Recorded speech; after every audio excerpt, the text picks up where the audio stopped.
हमारे हृदय को ही क्यों, पूरे गोकुल प्रदेश को शांति प्रदान करेगा जे। जन जन का हृदय भय मुक्त होगा।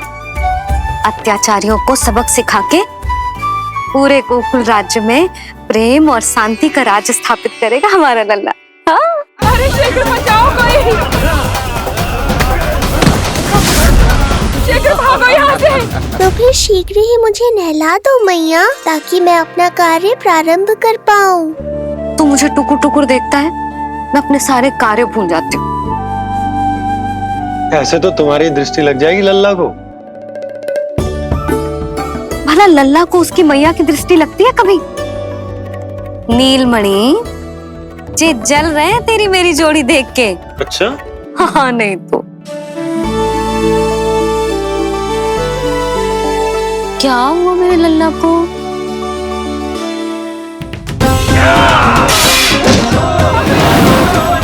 शीघ्र बता, कहाँ है विष्णु? ओहो, देर हो रही है। अब तो एक ही उपाय बचा है मेरे पास। ओ, क्या हुआ लल्ला को? हाँ, लल्ला को भूख लगो है? मैं लल्ला को दूध पिलाती हूँ। अरे मैया, दूध के लिए नहीं रो रहा हूँ मैं। इसकी लंगोट देख लो, कहीं गीली तो नहीं हो गई है। संभव ही ना है, अभी कुछ क्षण पहले तो बदली थी। क्या हुआ?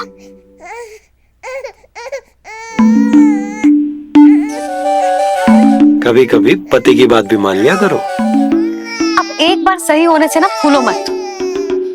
लल्ला के मन की बात उसकी मैया को ही पता होती है, और इस समय मेरे लल्ला को नहानो है ना लल्ला? हाँ मैया, बस अब शीघ्र ही मुझे नहला दो, बाकी सब मैं संभाल लूंगा।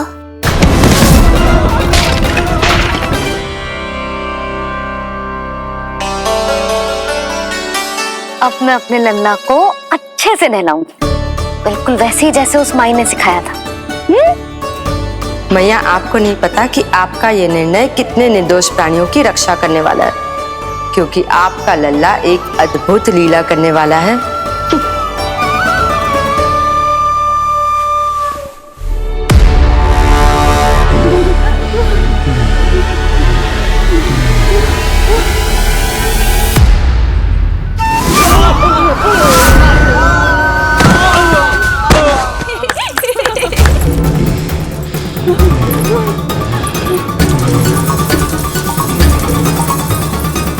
सबसे पहले करूंगी तेल मालिश और फिर थोड़ी सी कसरत।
अब लगेगो लल्ला को चिपचिपा उपटन।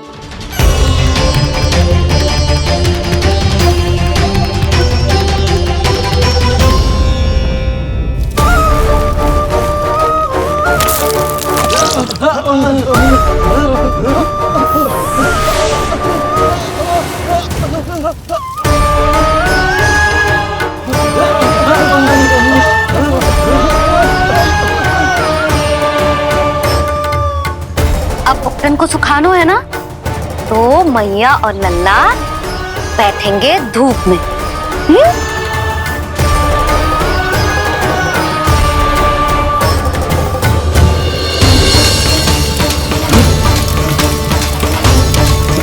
भाग। ये हुई ना बात, थोड़ी गर्मी का अनुभव करना भी आवश्यक होता है मैया।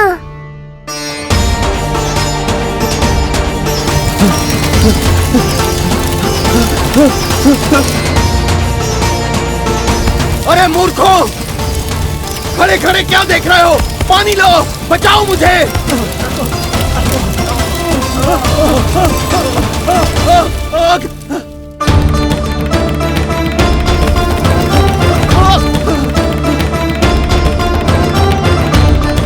बस बस हो गयो लल्ला, केवल नहाना बाकी है। परम पराक्रमी महाराज कंस का सेनापति हूं मैं। अभी विष्णु भी मुझे रोक नहीं सकता।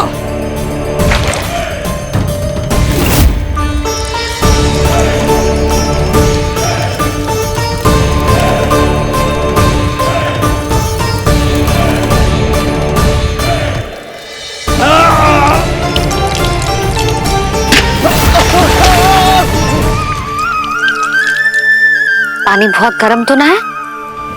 तेरे लिए तो नहीं, पर इन राक्षसों के लिए बहुत गर्म है ये जल।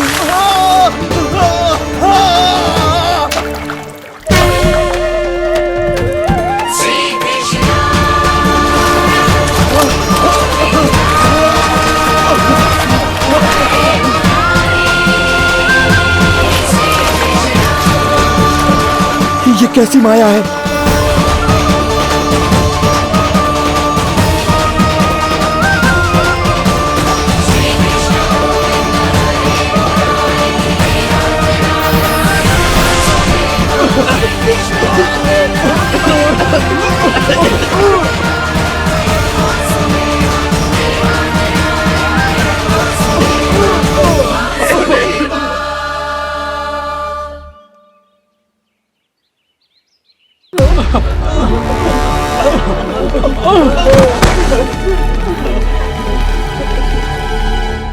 स्नान समाप्त, हो गई तेरी छुट्टी है नीलमणि?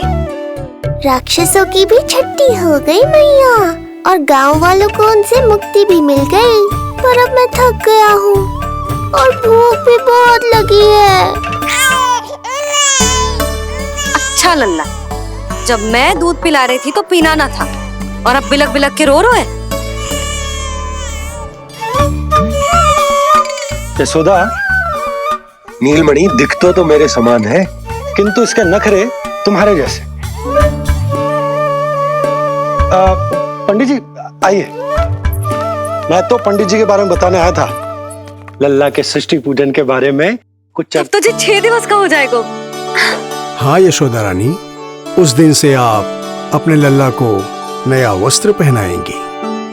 मैं सबसे अच्छे वस्त्र चुनूंगी अपने लल्ला के लिए। पंडित जी, आप केशव भैया से कह देंगे आने को। आसपास के सभी गांव में ना सबसे अच्छी पोशाक वही सिलते हैं। यशोदा, तुम पंडित जी को काम सौंप रही हो, मैं चला जाऊंगा। अरे पर केशव भैया का घर देवी मंदिर के रास्ते में ही पड़ता है, पंडित जी को कोई कष्ट ना होगा, है ना पंडित जी? हाँ यशोदा रानी, कष्ट का प्रश्न कहाँ उठतो है, मैं संदेश दे दूंगा। आज्ञा दीजिए। अब मैं अपने लल्ला के लिए ऐसे वस्त्र सिलवाऊंगी जो आज तक पूरे गोकुल में किसी और बालक ने ना पहने हो।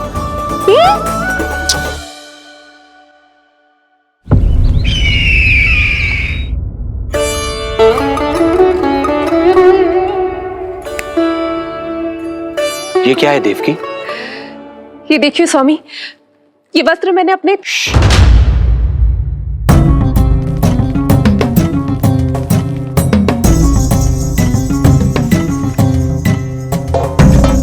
ध्यान रखिए देवकी, यहाँ की वायु भी कंस की गुप्तचर है। किंतु स्वामी ये तो बताइए, ये वस्त्र कैसा है?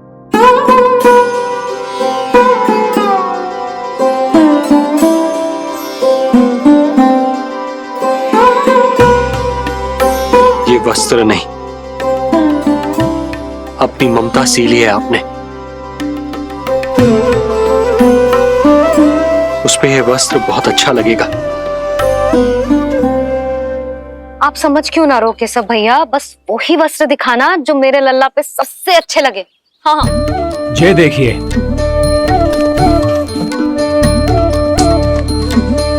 अभी तक एक में भी आनंद ना हो है केशव भैया, है कि नहीं नीलमणि? ये भी ना बोल रहे हो, आप और दिखाओ ना। इतने सारे वस्त्र पहनो तो कोई एक ही है ना यशोदा? हाँ, किंतु छांटना तो पड़ेगा ना, सबसे अच्छा वाला पहनाना है कि ना। केशव भैया वो वाला दिखाओ। ये वाली? हाँ लल्ला।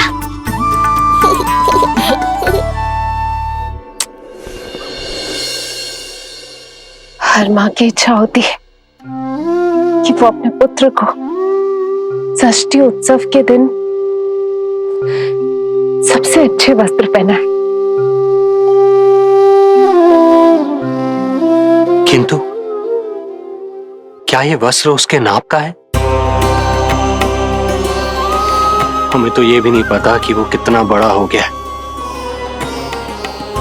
कैसा दिखता है।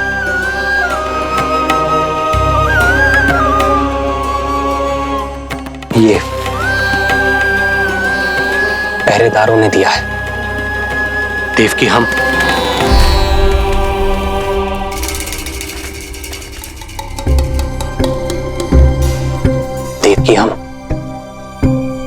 बंदी गृह में नहीं है, किंतु सच तो यही है, हम कंस के बंदी हैं। काश कोई उपाय होता, किसी प्रकार हमारा पुत्र तुम्हारे सिले ये वस्त्र पहन पाता। काश।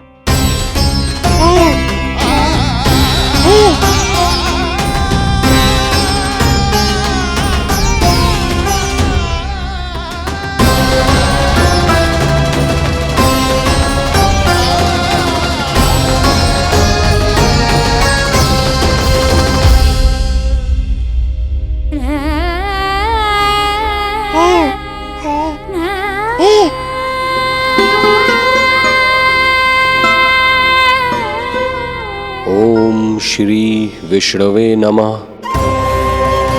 ओम श्री विष्णवे नमः। ओम श्री विष्णवे नमः।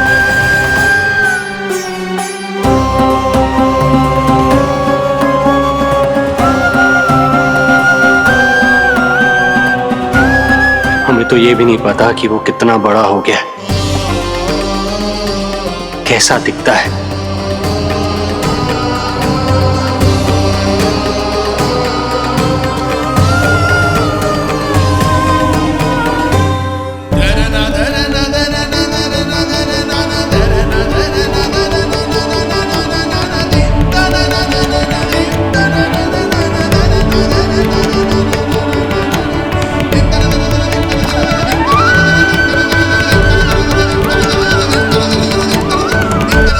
ओम श्री विष्णवे नमः।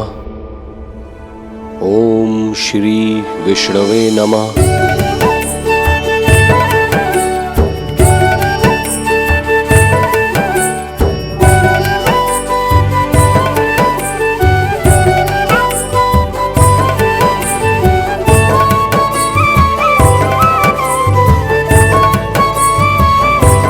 ओम श्री विष्णवे नमः। ओम श्री विष्णवे नमः।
लल्ला जी अच्छी लगी?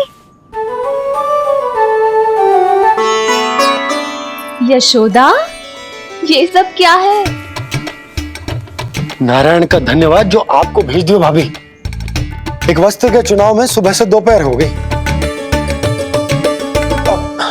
मैं तो उचित चुनाव में सहायता कर ना पायो, परंतु आप अवश्य कर दोगी, पूरा भरोसा है मुझे। मैं चलता हूं।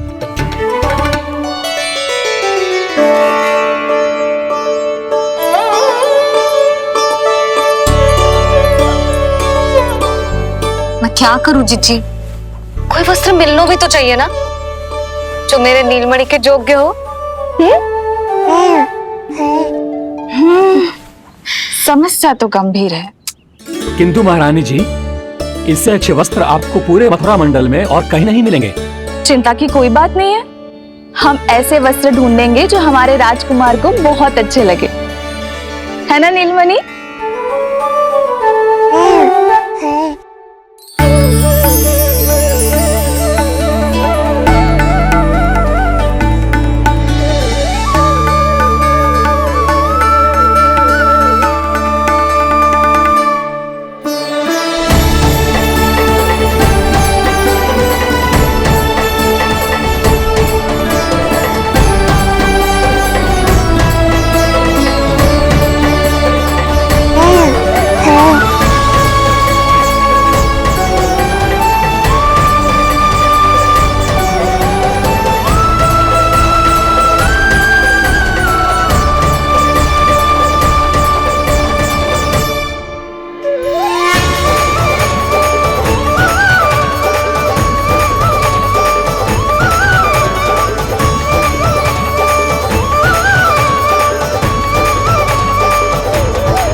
स्वामी देखिए, ये वस्त्र इसी के नाप का है।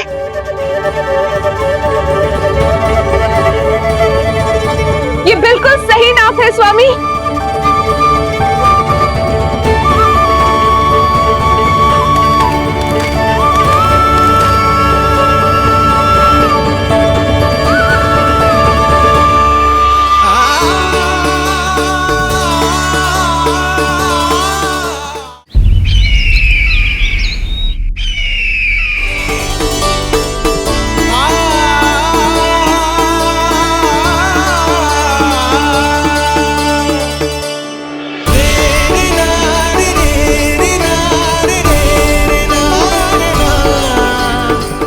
बोलो पुत्र, कैसे लगे ये वस्त्र?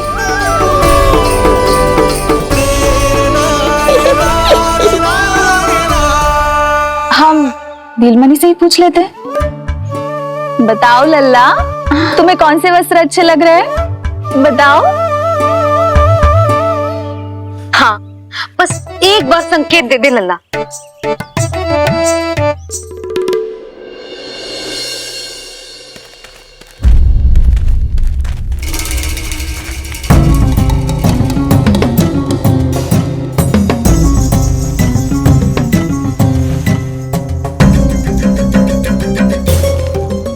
हमारी एक टुकड़ी घायल अवस्था में वापस आ चुकी है। अवश्य ही कुछ बुरा हुआ है उनके साथ। तुम दोनों सतर्क रहना, हमारे कंस महाराज कभी भी आ सकते हैं।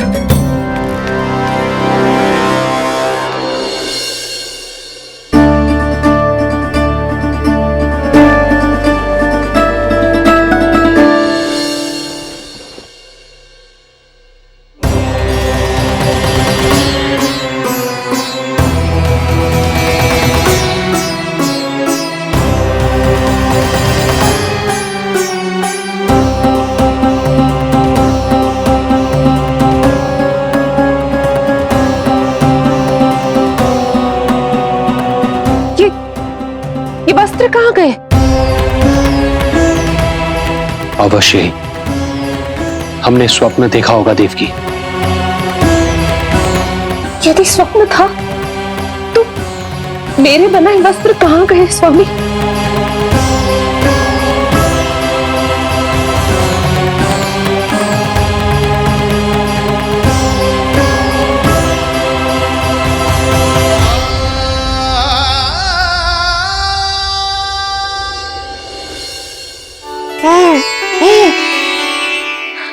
ये देखो, लग तो है इसने स्वयं ही अपना वस्त्र चुन लियो है।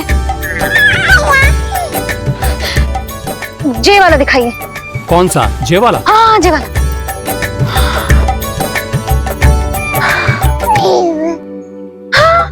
अब उठाया है आपने सही वस्त्र। क्या केशव भैया, तब से जो सिली हुई पोशाक रखो है आपने, और हमें तब से आप पूरा वस्त्र दिखा रहे थे।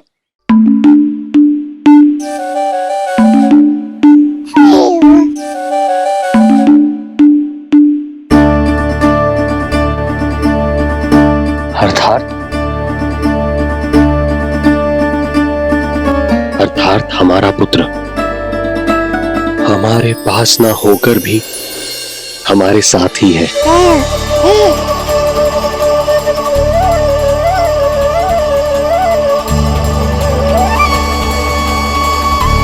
सही कहा स्वामी,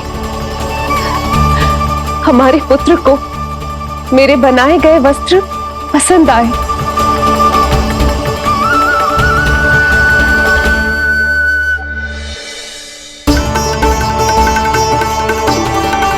और उसने हमारी भेंट स्वीकार कर ली।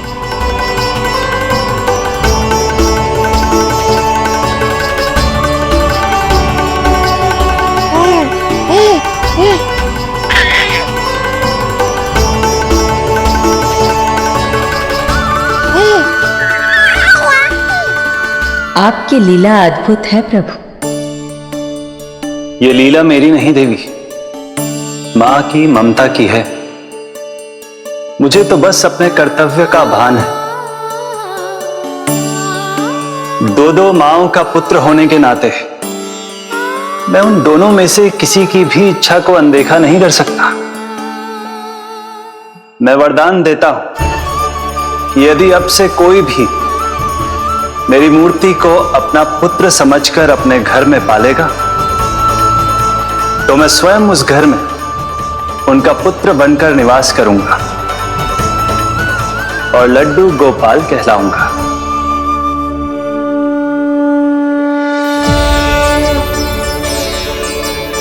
प्रभु, आप जहां होंगे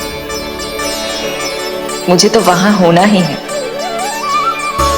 आज से मैं भी उस घर में सुख और समृद्धि के रूप में वास करूंगी और उस घर के प्राणियों की प्रत्येक इच्छा पूर्ण करूंगी। मैं बहुत प्रसन्न हूँ आज, क्योंकि मेरी मैया भी प्रसन्न है और माँ भी।